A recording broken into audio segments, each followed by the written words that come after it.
কারো বিরুদ্ধে ধর্ম অবমাননার অভিযোগ উঠলে একজন মুসলমান হিসেবে আমাদের করণীয় কি? খুবই গুরুত্বপূর্ণ প্রশ্ন। প্রায় সময় আমরা সোশ্যাল মিডিয়াতে কিংবা অফলাইনে অনেকের ব্যাপারে শুনতে পাই, জানতে পাই যে তারা ধর্ম অবমাননা করেছে, আল্লাহ বা তার রাসূলকে গালি দিয়েছেন বা কোরআনকে অবমাননা করেছেন বা অন্য কোনো উপায়ে তিনি ধর্ম অবমাননা করেছেন। এই ধরনের অভিযোগ কারোর ব্যাপারে যদি উঠে, তাহলে সাথে সাথেই আমরা সেটাকে বিশ্বাস করে ওই ব্যক্তির বিচারের ভার নিজের কাঁধে তুলে নেওয়ার কাজটি আমাদের জন্য মোটেও সমীচীন হবে না। ইসলাম একজন মানুষ সম্পর্কে কোনো অভিযোগ উঠলেই সেটাকে যাচাই বাছাই করা ছাড়া বা সেটা প্রমাণিত হওয়া ছাড়া কোনো অবস্থান গ্রহণ করতে আমাদেরকে অনুমোদন করেন। আল্লাহ সুবহানাহু ওয়া তাআলা বলেছেন, ওয়ালা তাকফু মা লাইসা লাকা বিহি ইলম, যে বিষয়ে তুমি নিশ্চিতভাবে জানো না সে বিষয়ে কোনো অবস্থান গ্রহণ করতে যাবে না। আল্লাহ সুবহানাহু ওয়া তাআলা আরো বলেছেন যে কোনো ফাসিক যদি তোমাদের কাছে কোনো সংবাদ নিয়ে আসে ফাতাবাইয়ানু, তাহলে সেই সংবাদ তোমরা যাচাই করবে, সেটার সত্যতা নিশ্চিত হওয়ার চেষ্টা করবে, পরখ করে দেখবে। যদি না করো তাহলে সেক্ষেত্রে তোমরা অন্যের কথায় এমন কিছু করে বসতে পারো যেটা তোমাদেরকে ক্ষতির মুখে ফেলতে পারে। এই ঘটনা আমাদের দেশে প্রায় ঘটে।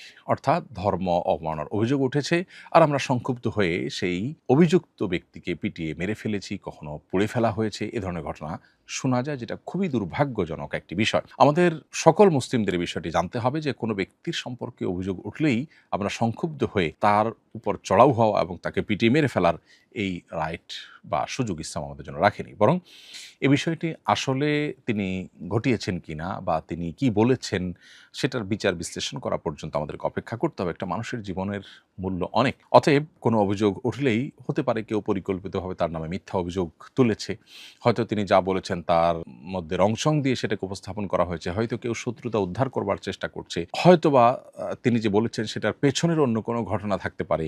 তার ওজরের কোনো জায়গা থাকতে পারে। এক কথায় কোনো ব্যক্তির বিরুদ্ধে ধর্ম অবমাননার অভিযোগ উঠলেই আমরা তাকে অপরাধী মনে করা এবং অপরাধী মনে করে তাকে বিচারের কাজ নিজের কাঁধে তুলে নিয়ে আমরা তার উপর চড়াও হওয়া, এটা উচিত নয়। নবী করিম সাল্লাল্লাহু আলাইহি ওয়াসাল্লাম তার কাছে যখন সাহাবায়ে কেরাম অনেক সময় জিজ্ঞাসা করতেন, হে আল্লাহর রাসূল, অমুকে এই কথা বলেছে, এই কাজ করেছে, যার ফলে আমার মনে হয় তার মৃত্যুদণ্ড হওয়া উচিত, আপনি আমাকে কি অনুমতি দিবেন? আমি তার গর্দান উড়িয়ে দিব। এখানে দেখা যায় যে নবী করিম সাল্লাল্লাহু আলাইহি ওয়াসাল্লাম মদিনা রাষ্ট্রের বিচারিক প্রধান হিসাবে তার অনুমোদনের অপেক্ষা করতেন সাহাবায়ে কেরাম। এ ধরনের ঘটনায় বা এ ধরনের আর্গুমেন্টের ক্ষেত্রে নবীজি কখনো কাউকে পারমিশন দিয়েছেন এমনটা সচরাচর দেখা যায় না। এখান থেকে বোঝা যায় যে সাহাবীরা পর্যন্ত নিজের বিচারে কেউ মৃত্যুদণ্ডের উপযুক্ত মনে হলেও নিজে মৃত্যুদণ্ড সরাসরি কার্যকর না করে নবী সাল্লাল্লাহু আলাইহি ওয়াসাল্লামের অনুমোদনের অপেক্ষা করতেন এবং তার কাছ থেকে পারমিশন নিতেন। এখানে কিন্তু একটা শৃঙ্খলা বোধের শিক্ষা আমরা পাই। বিধায় কোনো ব্যক্তির বিরুদ্ধে ধর্ম অবমাননার অভিযোগ উঠলেই তাকে অপরাধী মনে করা এবং তার বিচারের ভার নিজের কাঁধে তুলে নিয়ে তার উপর চড়াও হওয়া,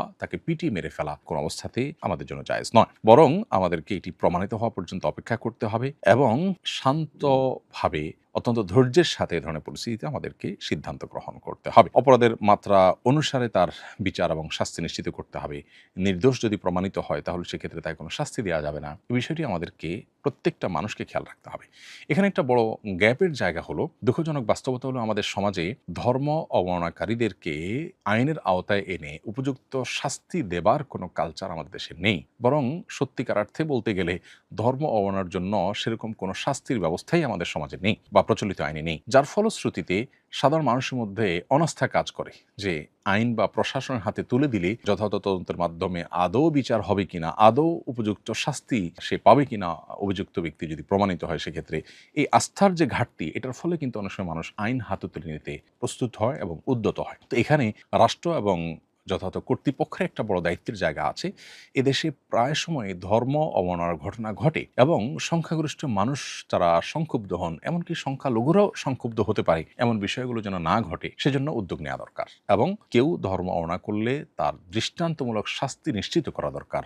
সুতরাং ধর্ম অবমাননার ব্যাপারে কঠোর আইন এবং সে আইনের যথাযোগ্য প্রয়োগ, এটি সাধারণ মানুষকে আইন হাতে তুলে নেওয়ার ব্যাপারে নিরুৎসাহিত করতে পারে। আমি আশা করব যে এই ব্যাপারে রাষ্ট্র এবং যথাযথ কর্তৃপক্ষ তারাও দায়িত্বশীলতার পরিচয় দিবেন। একদিকে আমাদের সাধারণ মুসলমানদেরকে যেমন দায়িত্বশীলতার পরিচয় দিতে হবে, অপরদিকে সংশ্লিষ্ট কর্তৃপক্ষ তাদেরও এই বিষয়গুলোকে যথাযথভাবে নিরসন করবার জন্য সদিচ্ছা তাদের থাকতে হবে এবং যথাযথ উদ্যোগ থাকতে হবে, যাতে করে সাধারণ মানুষের আস্থার কোনো ঘাটতি না থাকে। আমরা সাধারণত রাস্তায় ভ্যান বা সাধারণ দোকান থেকে নন ব্র্যান্ডেড কাজল, লিপস্টিক সহ বিভিন্ন কসমেটিক্স ব্যবহার করি, যেগুলোর উপাদান সম্পর্কে জানা সম্ভব হয় না। আবার হালাল সার্টিফিকেট যুক্ত ব্র্যান্ডের কসমেটিকের দাম বেশি হওয়ায় সেগুলো সবার পক্ষে কেনা সম্ভব হয় না। এ অবস্থায় সাধারণ কসমেটিক্স ব্যবহার করা কি শরীয়তসম্মত হবে? কসমেটিক্সের ক্ষেত্রে হালাল হারামের বিষয়টি সম্পর্কে আমাদের বেশিরভাগ মানুষের ধারণা নেই, অথচ আমরা পানাহারের মাধ্যমে যেরকম আমাদের শরীরে হারাম ভক্ষণ, হারাম পান করার অপশন আছে, ঠিক একইভাবে আমরা অনেক প্রসাধনী ব্যবহার করার মাধ্যমেও শরীরে হারাম প্রবেশ হতে পারে। এই জন্য এই বিষয়টি আমাদের সতর্ক হতে হবে এবং প্রসাধনীগুলোর কোথায় কি উপাদান আছে না আছে সেটা আমাদের খোঁজ করে বের করা দরকার এবং সতর্ক থাকা দরকার। এবং এগুলোর মাধ্যমে স্পিরিচুয়ালি আমরা ক্ষতিগ্রস্ত হয়ে আধ্যাত্মিকভাবে অনেক সময় ক্ষতিগ্রস্ত হওয়ার সম্ভাবনা বা শঙ্কা থাকে। এই জন্য এই বিষয়গুলোকে খুব সিরিয়াসলি আমাদের দেখতে হবে। যে সমস্ত ইহুদি কোম্পানিগুলোর তালিকা আমরা বিভিন্ন মাধ্যমে পাই, আমরা দেখতে পাই সেখানে ফুড আইটেমের চাইতেও বরং যে কোনো আইটেমের চাইতেই তাদের সবচেয়ে বেশি বিজনেস হয়ে থাকে সচরাচর এই ধরনের ইস্যু, অর্থাৎ আপনার প্রসাধনী রিলেটেড বিষয়গুলো নিয়ে তারা কাজ করেন সবচেয়ে বেশি। তো এই জন্য আমাদেরকে এই বিষয়গুলোতে অনেক বেশি সতর্ক থাকতে হবে। যদি আপনি আপাত দৃষ্টিতে হারাম কোনো কিছু আছে বলে সেখানে দেখতে না পান, তাহলে সেক্ষেত্রে এটি আপনার জন্য মৌলিকভাবে ব্যবহার করা জায়েজ আছে, কিন্তু কি আছে না আছে সেটি বিশেষ করে সন্দেহ যখন হবে, মালিক বা প্রতিষ্ঠান অমুসলিম কোনো কান্ট্রি থেকে উৎপাদন করছে, সেখানে সম্ভাব্য কোনো হারাম থাকতে পারে, এরকম যদি মনে হয় এবং সেটা আপনার জানা না যায়, তাহলে অ্যাভয়েড করতে পারলে সেটা অবশ্যই তাকওয়ার দাবি। যে মানুষ যে স্থানে মৃত্যুবরণ করে সে স্থানের মাটি দিয়েই তাকে তৈরি করা হয়েছিল, এই বিশ্বাস কি ইসলাম সম্মত? মুস্তাদরাক হাকিমে আবু সাঈদ খুদরি রাদিয়াল্লাহু আনহু থেকে একটি হাদিস বর্ণিত হয়েছে যে নবী সাল্লাল্লাহু আলাইহি ওয়াসাল্লাম একবার এক ব্যক্তির জানাজা পড়ে একটা কবরের পাশ দিয়ে যাচ্ছিলেন। তিনি জিজ্ঞাসা করলেন, এটি কার কবর? সাহাবীরা উত্তরে বললেন, এটি অমুক ইথিওপিয়ান মানুষের কবর। তখন নবী সাল্লাল্লাহু আলাইহি ওয়াসাল্লাম বলেছেন, লা ইলাহা ইল্লাল্লাহ, আল্লাহ ছাড়া সত্যিকার কোনো মাবুদ নাই। তিনি যেই মাটি থেকে তৈরি হয়েছিলেন সেই মাটিতেই আবার তিনি ফিরে এসেছেন। এই হাদিসের ব্যাখ্যা অনেকে বলেন যে কেউ কোনো মাটিতে দাফন হলে তিনি মূলত এই মাটি থেকেই তৈরি হয়েছেন বা তার মূল উপাদান সেই মাটি, এটা এখান থেকে বোঝা যায়। আবার এর একটা ব্যাখ্যা এটাও যে মানুষ মাটি থেকে তৈরি এবং আবার সেই মাটিতেই মানুষকে ফিরে আসতে হয়। অতএব একটা ব্যাখ্যার আলোকে যেহেতু এটি বলার সুযোগ আছে, অতএব এটাকে ইসলামসম্মত বিশ্বাস বা ধারণা বলা যেতে পারে। রাস্তার বিদ্যুৎ ট্রেনে ব্যাডমিন্টন খেলছি কয়েক বছর ধরে, আনুমানিক হিসাবে প্রায় 4,000 টাকা বিল আসে, করণীয় কি? উত্তর হলো যে আপনি যেখান থেকে বিদ্যুৎ টেনেছেন সেখানে আপনাকে টাকাটা ফেরত দিতে হবে সংশ্লিষ্ট প্রতিষ্ঠানে।